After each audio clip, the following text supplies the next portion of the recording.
What's unique to the new Nissan Note are things like eco driving. If I switch the button, which is just down here in between the handbrake and the gear lever, there's a button marked eco.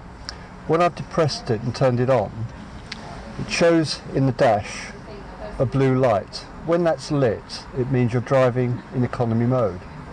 What that does in real terms, it retards the supercharger on the Digest engine and retards the turbocharger on the DCI engine.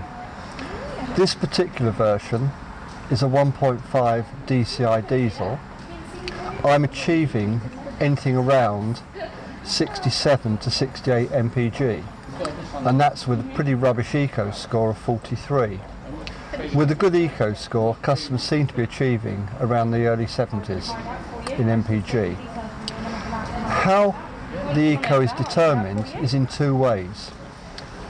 In the dash on the right hand side, in between 100 and 120, there's like a green bar. Could also be called the heavy footed guide.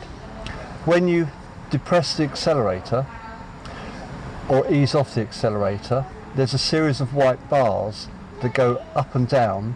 That determines how much throttle input you're putting in. The higher the white bar count, the more economically you're driving. Now, in between the speedo blue light and the top of the speedo, there's like a black void area.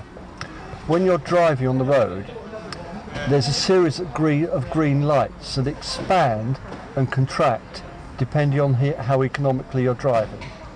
Obviously, full expansion means you're driving in the most economical way. Now to go through some of the other technology built into the new Nissan Note. Safety Shield and AVM. Safety Shield technology is operated from the rear camera.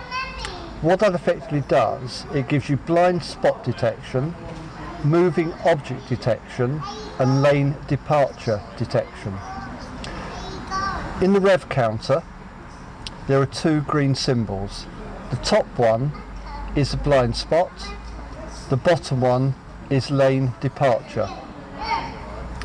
How that works is, on the blind spot, in the wing mirror, there's like an etched area that flashes amber if you start to pull out and there is another vehicle, motorcycle or cyclist, in your blind spot.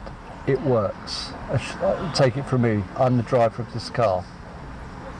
It also flashes in the combi unit on the dash, and if you start to pull out, it will give you an audible beep as well.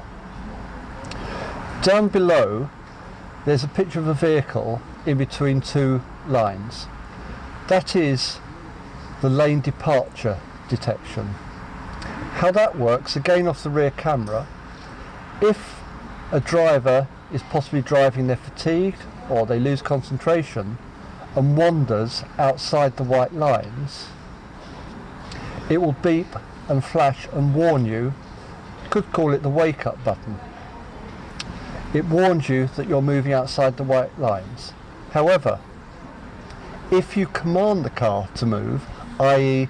indicate to turn left or indicate to turn right, it counteracts that beep because you are telling the car that you're moving left or right. Something else that's part of Safety Shield is moving object detection. If you select reverse gear, if somebody walks behind you, say with a shopping trolley or in the supermarket car park, or a young child, another safety feature is it will beep you and warn you there's something moving in your rear.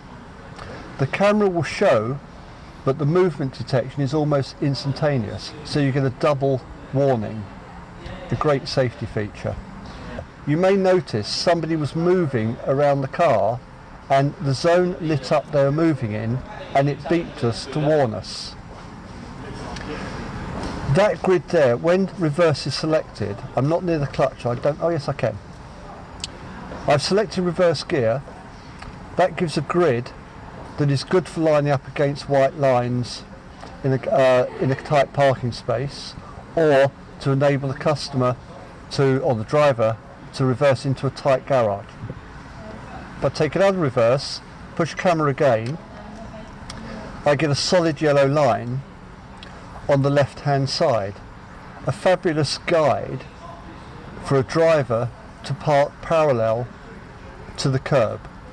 Line up your curb with a solid yellow line and you get perfect parking against the curb, but more importantly you don't curb or damage your alloy wheels, again reducing the cost of ownership in this particular vehicle. Thanks for watching, and please click the like button below.